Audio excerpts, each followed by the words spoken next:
Hey everyone, so in this video we're going to look at how to have a quick time visual on the screen. So it's going to consist of two parts. You're going to have, if you look down here in the asset area, we're going to have an image of a button. In this example, it's going to be the letter A, and it's going to be surrounded by a ring. When you rapidly hit the A button on your keyboard, the ring will fill up. So let's look at how we're going to do that. We're going to click on Game Object, UI, and Image.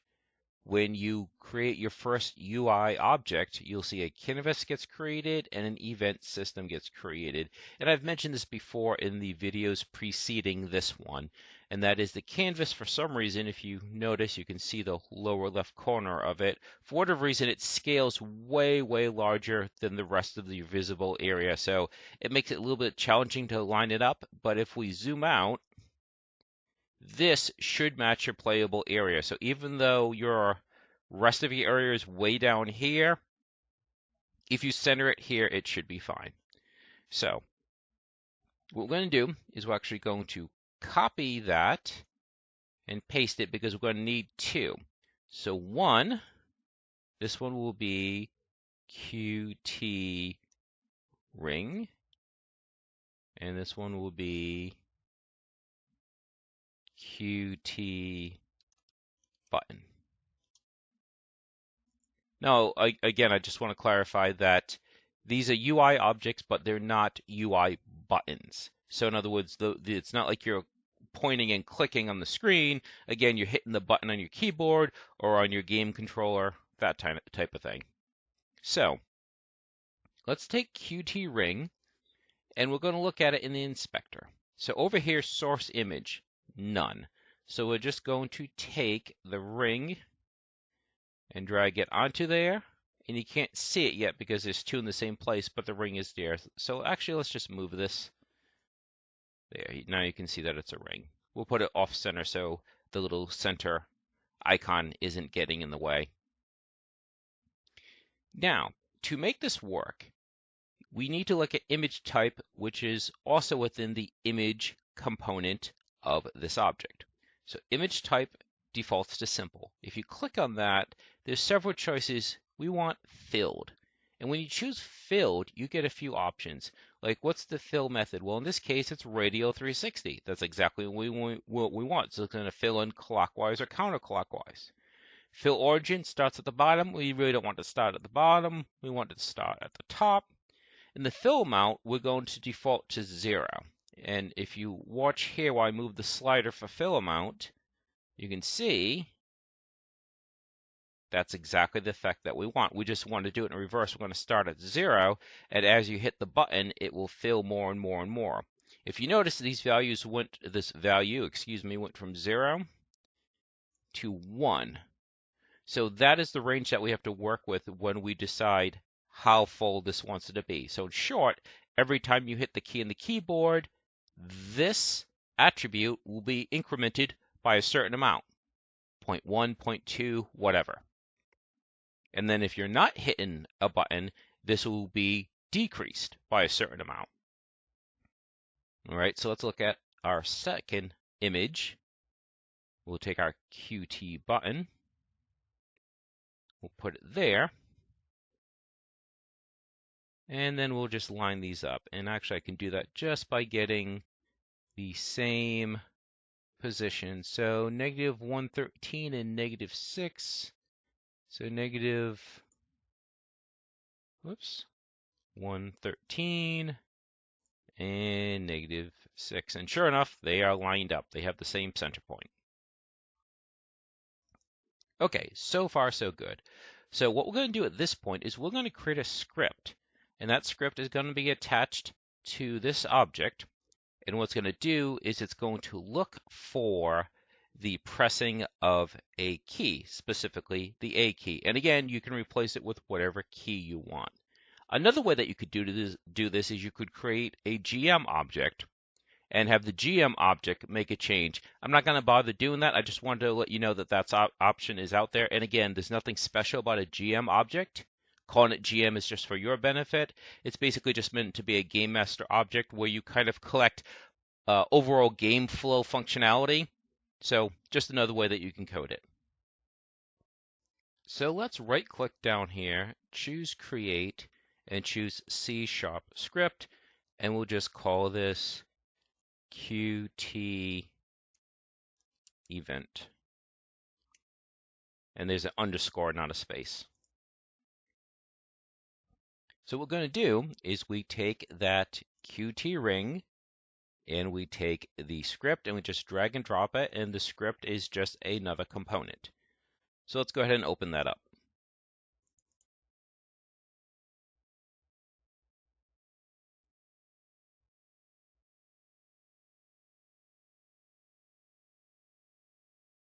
Now what we need to do is we're going to need a couple variables because we need to track a couple values. And that is, we want to track, let's go back to Unity for a second. As I mentioned, we're going to want to track the fill amount. And the other thing that we're going to track is how much time has passed. So, above public class, below that, so the only thing you'd put above public is if you have to indicate that you're using something else, such as we are using Unity engine.ui, since we'll be using some UI objects. And within the public class, we're going to create that variable. So it's going to be a public, and you might want to turn it into a static variable depending on how where else you want this variable to be accessible. We're not going to bother doing that in this case. So public, and it'll be a float because we want to be able to use decimals. So public float, so we've declared that it's public. We've declared what type of data it's going to store. Now we need the name of the variable, and it's completely arbitrary. So let's call it fill amount. And it will start as 0, semicolon at the end, and save it. Now we need to actually check for the key press. So in the update section, we're going to type if and then parenthesis.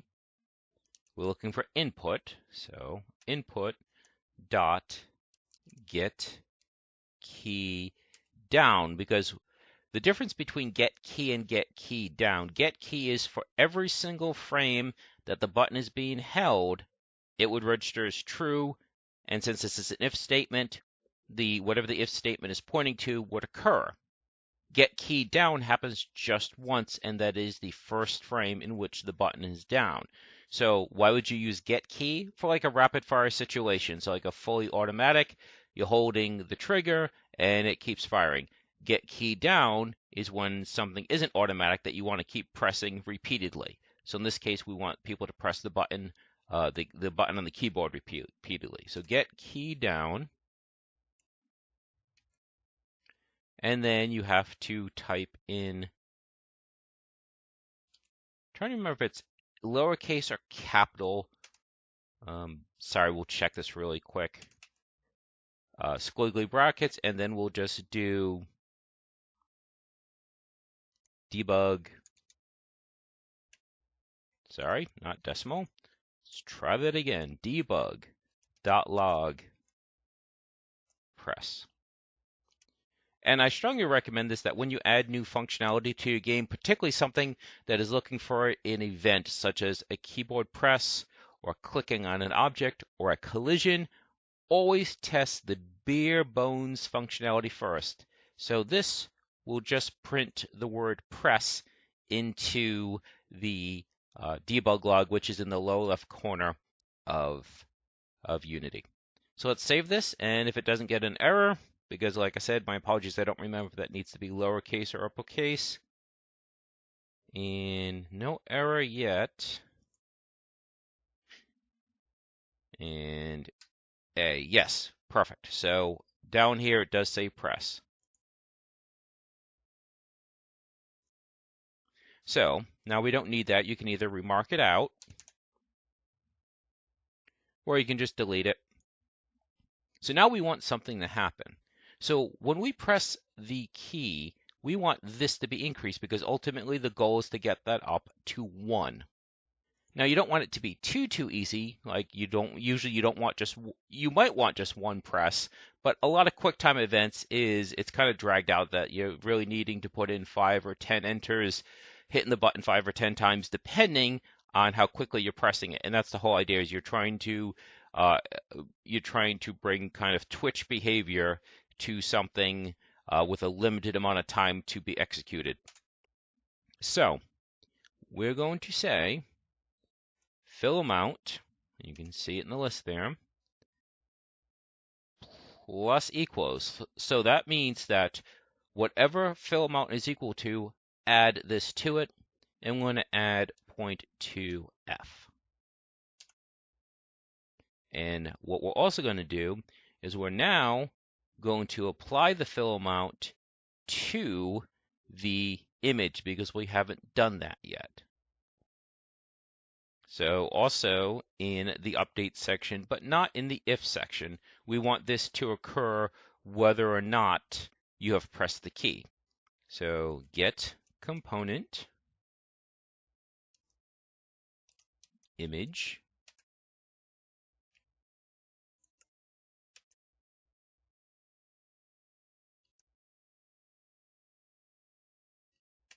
and fill amount equals fill amount. You can see by the icon, it's 2 different type.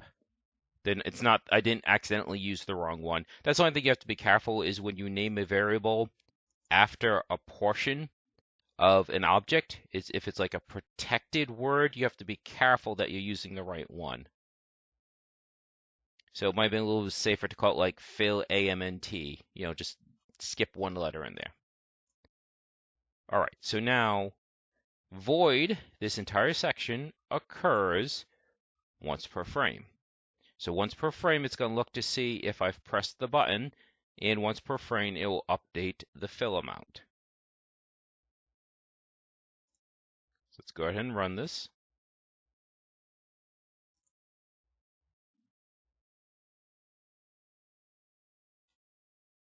Sure enough, it filled.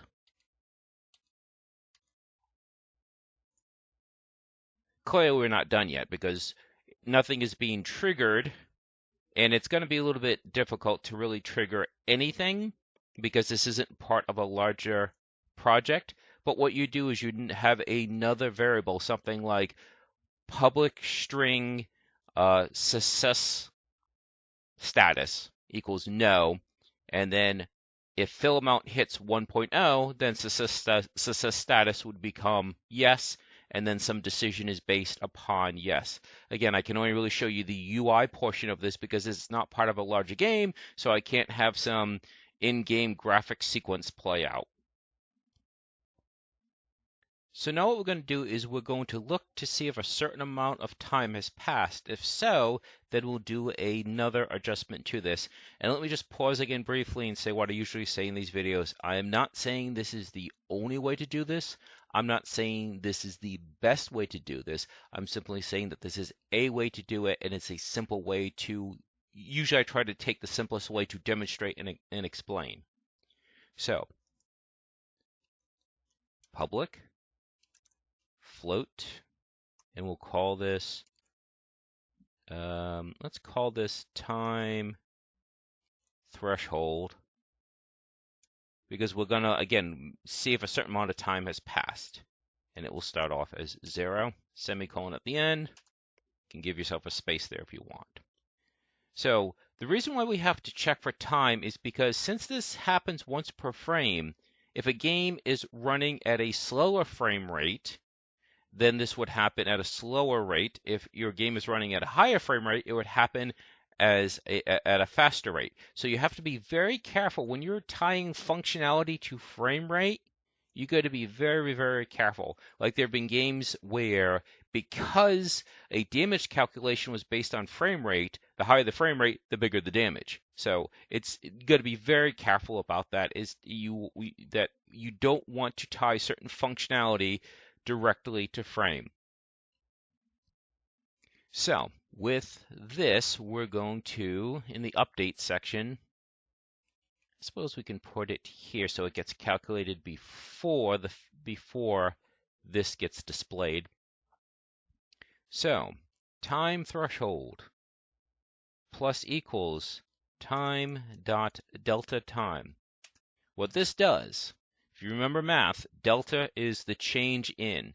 So this is saying how much time has passed, and again, plus equals. So take this variable, add the amount of time that has passed to it. So what we're going to do is we're going to then check to see how much time has passed, and if enough time has passed, then fill amount gets reduced. So if input, I'm sorry, not input, my apologies. We're not looking for input, we're looking to see if this variable has passed a certain, as the name suggests, threshold. So if time threshold is greater than, let's say, 0.1, so a tenth of a second. So if time threshold is greater than 0.1, a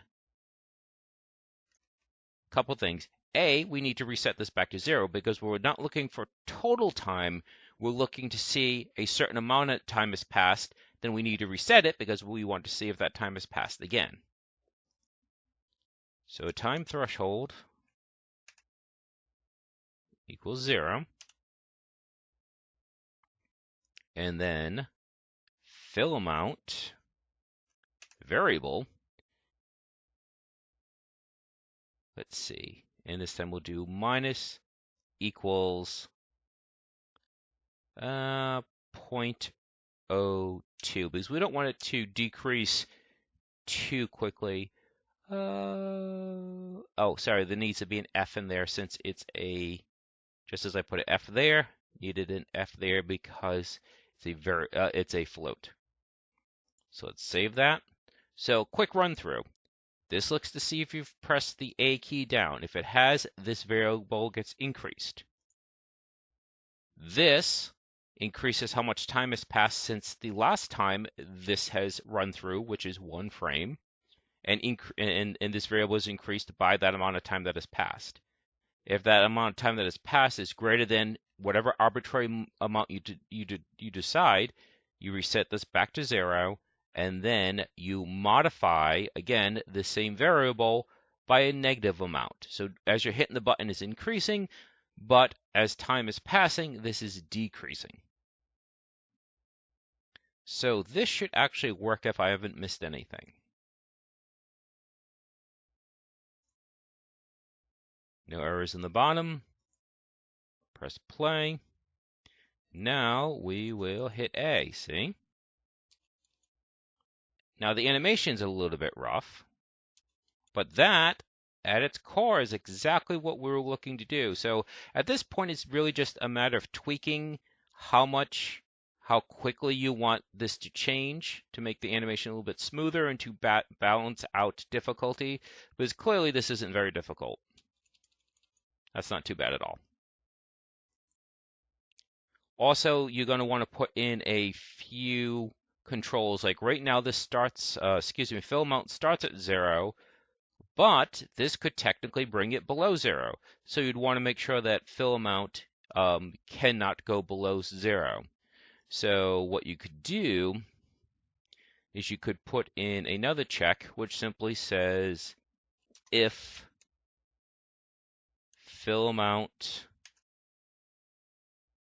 is less than 0, squiggly brackets, then fill amount equals 0. Pretty straightforward. And the step that sometimes people forget they need to do is they need to put in those controls so they don't go outside of the range. As we said from the very beginning, the range is 0 to +1. So if I actually waited for a few seconds before hitting the A button, this could immediately go into negatives and could quickly offset one or two button presses. So you have to be very, very careful about that you're putting in those absolute limits. And like I said, it's just a matter of balancing the animation with balancing the challenge. So you can decide if maybe the problem is the threshold is too much, it waits too long. Maybe you want it to wait only half the amount of time. But if it's changing, we can leave it as 0.02.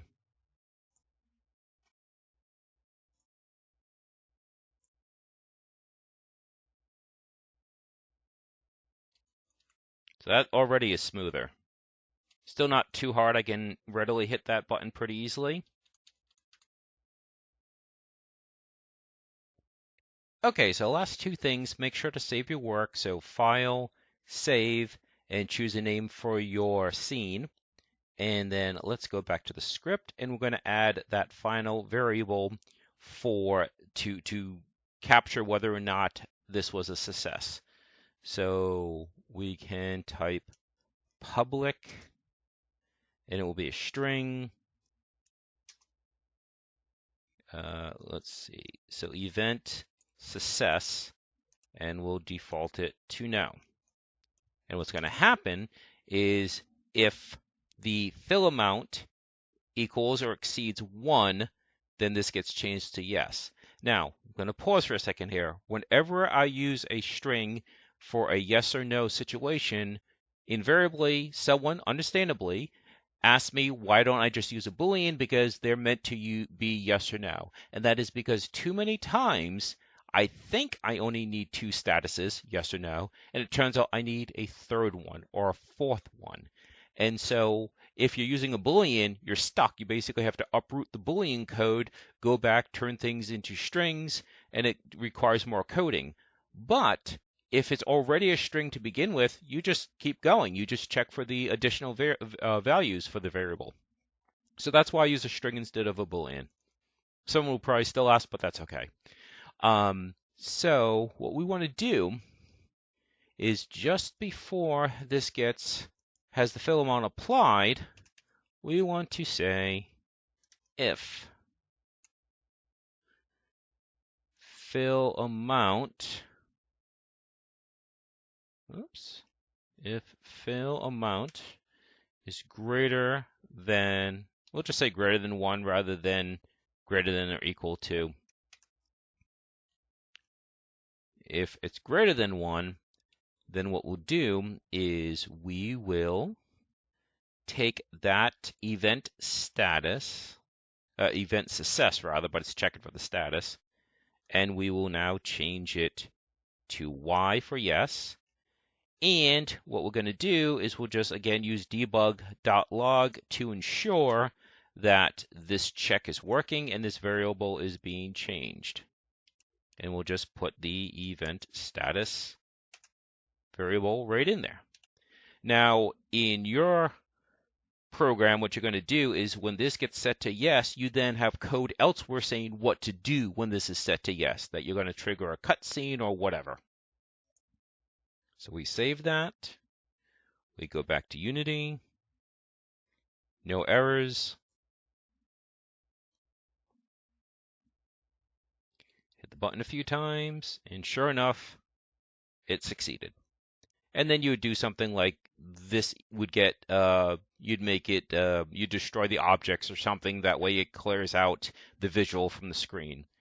Okay, so I think that should do it. If you found this helpful, just leave a like and a comment and let me know if there's something else you'd like to see. And again, I hope this was helpful and have a good night.